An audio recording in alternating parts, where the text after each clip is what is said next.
كودا مركا اي سوجيديان قولها وزيردو فقرد أفراد وعو مقعابيا حلك وزيرك كواد وعو حلك كقاضيا أما كلا ديريا حكومة فيدرالك هدي اي ويدو عدك كالسوليدا قولها شعبك اي بارلمانك فيدرالك اوها عده الديريا بقولك بكنتن يكو فقرد الشنات وعو حلك كقاضيا وزيردا وزير الدولياشا وزير كحيغاندا مركو سوجيدي وزير ككواد فقرد اللحاد وعو صحيحة شرعية أو سواء سيحيو بارلمانك فيدرالك سي الشرعي لوغا ديغو فقرد التضبات وعو فرا قولها شعبك فقرد السديدات وحو لاحظ لا فدق قاركا قولها شعبك سند كيبا مر فقرد السقالات وحو لاحظ لكرا قولها شعبك مركز طوء أكالي فقرد الطبانات وحو مقعابا قدوميها محكمة دستورية محكمة السر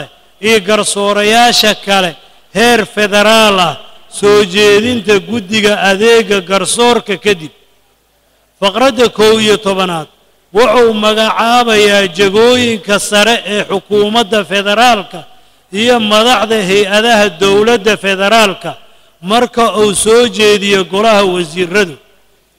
فقرد اللبية طبانات وحو مقعابا يا جقوين كدنجيرياشا هي قنسولية قود قنسولية قود مركا قولها وزير ردو سوجيدي فقرد سدحية طبانات وحو قابلة دبلوماسيين تشيشيه هي وكيلة قنسولية دلالك شيشيه فقرد أفرية طبانات وحو قدونسية أبال مارينتا حشمة قرنك مركو قولها وزير ردو سوجيدي فقرد شانية طبانات مدعوينوه وحو كالاديري كرا قولها شعبك مركا اي مددي سحيلكو دماتو سي دورشا يو آدان فقرد اللحية طبانات إنو عفس أفيديو أما عقاب كدم دنبيليال مركو كتلقاتو قدق أذيق قرصورك فقرد تضبية طبان إنو صحيحو هشيسيدة عالمية كدب مركي قولها وزير ردو سوجيديو قولها شعب كنا أنسحيو قضب كسقاشن يكواد مدد حلك مدحوينها جمهورية فيدرالك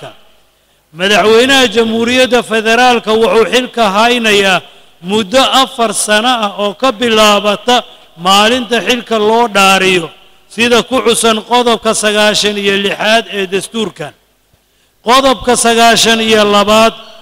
محكمة دينتا يا ماموس كقادستا مدحوينها جمهورية فيدرالك فقرد كواد حلك قادة مدحوينها جمهورية فيدرالك الصومالية وعسوجي ذنكر قولها شعب كمركا لغو ايديو خيانة قرن حد قذب علوس او دستورية اماكو حد قذب شرعية كالاء جمهورية فيدرالك الصومالية فقرد اللبات هندساء حلك قادسة مدحوينها جمهورية فيدرالك وعقولها هركيني كرأوغو يران 3 meelood meel xubnaha golaha shacabka ee baarlamaanka federaalka maxkamadda dastuuriga ayaa galaysa dhageysiga eedeynta inay sal leedahay faqradda saddexaad haddii go'aamiso maxkamaddu inay eedeyntu sal sharci leedahay 3 dalool laba ee labada aqal ee baarlamaanka ayaa madaxweynaha xilka ka qaadaya faqradda afraad haddii madaxweynaha xilka lagaga qaado si waafaqsan faqradaha 1 ilaa 3 ee qodobkan waxaa xilka madaxweynenimo la wareegaya gudoomiyaha golaha shacabka ee baarlamaanka federaalka qodobka 93 iscasilaada madaxweynaha jamhuuriyadda federaalka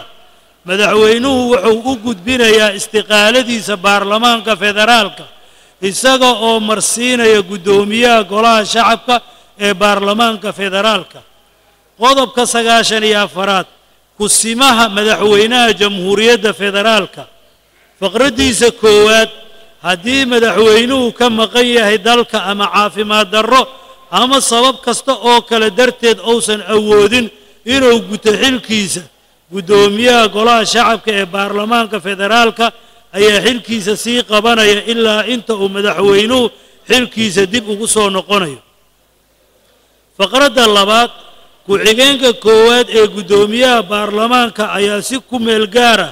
u haynaya xilka guddoomiyaha baarlamaanka inta uu guddoomiyaha baarlamaanku sii haynayo xilka madaxweynenimo qodobka 95aad bannaanaanta xafiiska madaxweynaha jamhuuriyadda federaalka haddii uu bannaanaado xafiiska madaxweynaha waxaa qabanaya xilka guddoomiyaha golaha shacabka ilaa laga soo dooranayo madaxweyne cusub muddo aan ka badnayn 30 maalmood gudahooda faqradda labaad haddii madaxweynaha uu ku dhaco xanuun aan ka raysasho lahayn muddo ka badan 3 bilood oo ay caddeeyaan xeeldheerayaal caafimaad waxaa sharciyan bannaanaanaya xilka xafiiska madaxweyne faqradda saddexaad doorashada madaxweynaha jamhuuriyadda federaalka bedelaya madaxweynaha mansabkiisii bannaanaaday waxaa loo marayaa habraaca doorashada madaxweynaha ku xusan ee qodobka 89aad faqradda afaraad madaxweynaha jamhuuriyadda federaalka lagu doorto si waafaqsan faqradda saddexaad ee qodobkan wuxuu dhammaystirayaa muddada xilhaynta ee u harsan madaxweynihii ka horreeyay bismillaahir rahmaanir rahiim qodobka 96aad dhaarinta madaxweynaha jamhuuriyadda federaalka inta uusan xilka bilaabin madaxweynaha jamhuuriyadda federaalka wuxuu baarlamaanka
ما بلو ما يسهاش عشان تسبيك بالله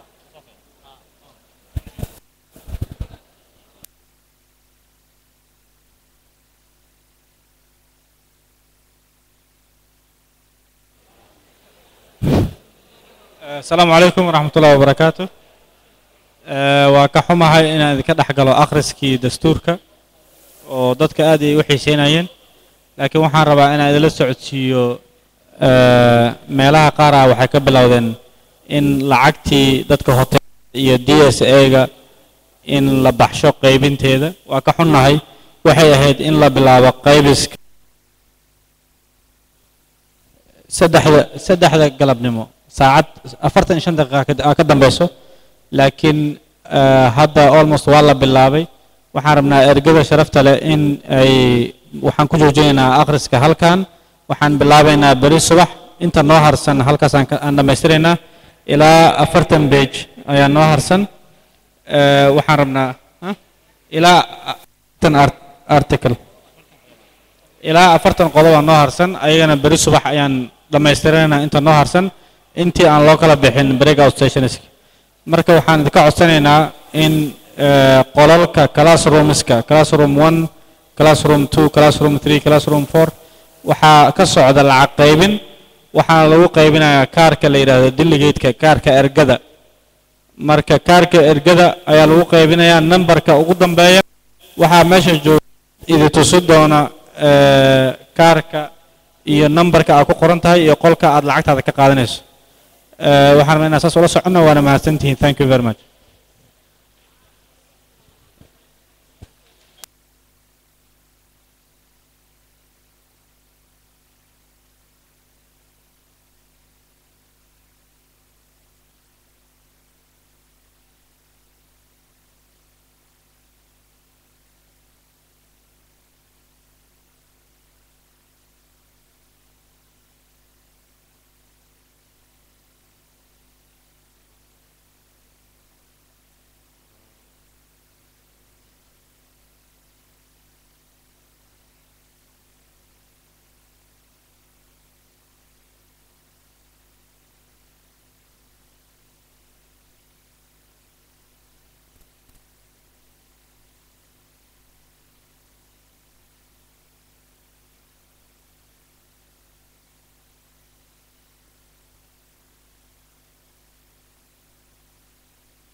كله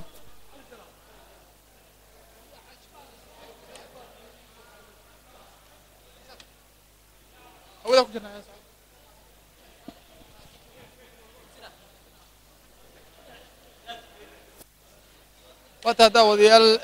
وحاسيت توس مركزي نقل سعتان هو كشركة سكول بوليزية ومركزي ما أنت وكذا عاي شروينها لقوا عن سنة دستور كصومالي مالك أفراد ما أنت تبدأ سيدا داون السن وحي إرجع اللي آخرين أي دستور ك وحنا مودين أنت وجود بدن الدستور كمان أنت مركزي هل كان لقوا آخرين وحنجعلها هي إمك مركزي هل كان جوكتو وزير كهوين كدولة فدرالك الصومالي من وزير وتلفزيون قناة كستوسا لقى داونيا بل سجود قبل مرتو هل كان وحي كدعي بسم الله الرحمن الرحيم إله بام هذا إسكاله هوش سي وناكسنا يوسعتا واحد أركي ساكي إن لو أخرنا يرجدا قرن دستور كسي يفهمان دستور كان سومر مرحلة كلا دوان أو رنتي مرن إيو isfaham darri dhaliyay marka waxaan uga dan lahayn in bulshada ka qayb galaysa kuwa adduunka naga daawanaya in ay dhageystaan ama ay fahmaan qaabka uu dastuurku u qoran yahay iyo qodobada iyo qaabka ay marka ay u fahmi lahaayeen ergada si dooda marka ay ugu fududaato hadii la yiraahdo ay hawshooda guda galaan hawshan muddada 9 cisho loo qabtay imika maalinka afraad imika marana 5 cisho baa ka hartay bal waqtigaas inay ku soo runtii hawsha loo dhiibay ergada waxay tahay waxyaabaha xasaasiga ay u arkaan in ayaga fikradahoodii ay ku biiriyaan sidaad ogtahay dastuurkan wali waa qabyo oo waxa ka shaqeyn doona baarlamaanka cusub ee marka la sameyn doono marka fursadda waxay tahay in bulshadana ay ka warhayaan waxa meesha ku qoran fikradahooda ay ku biiriyaan si marka loogu gudbiyo xubnaha kale baarlamaanka imaan doona si ayagana ay uga dhiibtaan fikradoodii qaab dastuur inay uga shaqeeyaan wasiirka haweenka xukuumadda Soomaaliya marin awees aad baad maasantahay assalaamu alaykum sidoo kale waxa halkan joogay wasiir ka socday dowlad goboleedka Puntland waa galmudug hadii aan qaldaneen mudan wasiir waa telefishinka qaranka si toos ah adduunka lagaga daawanaya bal maanta halkan waad joogtay maxaa kaaga baxay runtii waa maalintii ugu horeysay horta aan ka soo qayb galo aad iyo aad ayayna muxuu ahaa ii sheegay ii dhirigelisay in Soomaalida maanta ay u ka muuqdo bisayl aad iyo aad muxuu ahaa ii sheeg u wanaagsan ama u sareeya gaar ahaan ergada Soomaaliyeed oo halkan isugu yimid oo wakiilka ah ummadda Soomaaliyeed oo dhan marka waxaan rajaynayaa in Ilaahay fududeeyo oo muxuu ahaa ii sheeg Soomaaliya ay ku dambayso dawlad rasmi ah oo aynu u horseedaan mas'uuliyadeedana maanta ay madaxa uu ka saaran yahay ama garbaha uu ka saaran yahay ergada Soomaaliyeed oo halkan jooga oo ka kooban ummadda Soomaaliyeed oo dhan waxaana maanta fursad waxay haystaan ah in ay la mid tahay fursadii dhalinyaradii Soomaaliyeed ee SYL in baalkii dahabka ay ka galeen mid la mid ah inay haddana ay ka gali doonaan wata mudan wasiir aad baan kaaga mahadcelinaynaa wata dawadayaal holka shirarka iskool bulisiya ayaanu ku sugannahay barnaamijka